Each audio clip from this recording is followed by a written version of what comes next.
पुस्तक भी नीरस नहीं है।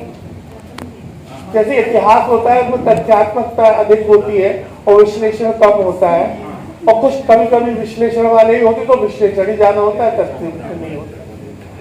ये पुस्तक की दृष्टि से महत्वपूर्ण है कि इसमें जो ऐतिहासिक तथ्यों को जिस ढंग से परोया गया है वो उसको एक कलात्मक कृति भी बना देते हैं, तो साहित्यिक कृति भी उसको बना देते हैं। आप पढ़ेंगे, मैंने भी उसको कुछ 8-10 पेज पढ़े थे, तो वो उससे जो रचनाकार की जो अभिव्यक्ति है वो इतनी सरस, इतनी रोचक है कि सारा वातावरण क्रिएट करके, ऐसा नहीं केवल तथ्य दिए गए हों, पूरा वातावरण उस युद्ध का, उसकी परिस्थितियों का उसमें क्रिएट किया गया है, सृजित किया गया है।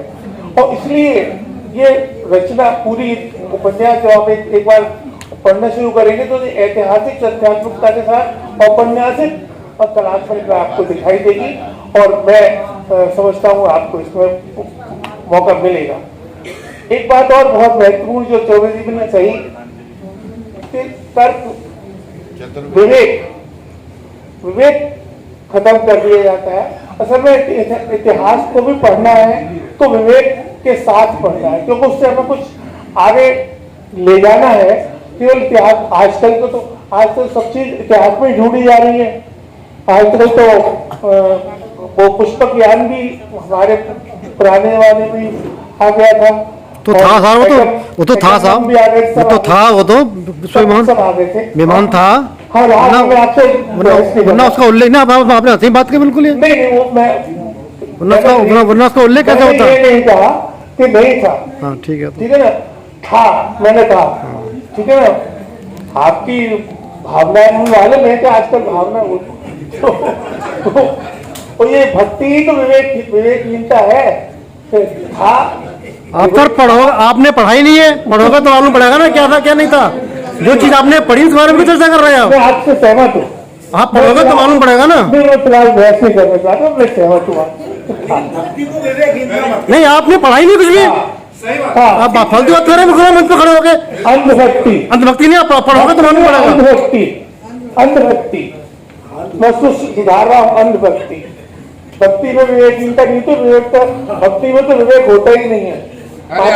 श्रद्धा होती है, आस्था होती है। बात अंधों को 2 बार कह दो तो थोड़ा डीपली हो जाए। तो ये जो बातें हैं, आज का जो वातावरण है वो तो, और जहां तक विवेक का सवाल है वो तुम्हारे परिवारों में शुरू से माना जाता है। हमारा परिवार जो है, बच्चा वो रोटी खाता है, वो खाना खाता है जो घर में बनता है, वो कपड़े पहनता है जिसको पिताजी से पहनाना चाहते हैं, उन दोस्तों को बनाता है जो उसके पिताजी माताजी दोस्त बनाते हैं। तो ये विवेक तो शुरू से हम लोग उसको मानते हैं, और जब हम कक्षा में पढ़ाते भी हैं तब भी हम क्या कहते हैं, गुरु की आज्ञा सर्वश्रेष्ठ है। तो एक गुरु जिसके पास एक अपना निश्चित किस्म की विचारधारा है, ज्ञान है, वो अगर सारे विद्यार्थियों में अपने सारे ज्ञान को उसी रूप में भर देगा तो विवेकहीनता तो आएगी आएगी। लेकिन जो लोग अच्छे अध्यापक होते हैं वो उस विद्यार्थी से के समय से आगे चलते हैं, और उनके पास बहुत सारी बातें होती हैं जिससे उन बच्चों को उत्प्रेरित कर सकेंगे, वो सवाल उठाए। जब सवाल रहेंगे तो विवेक रहेगा, सवाल नहीं रहेंगे तो विवेक नहीं रहेगा।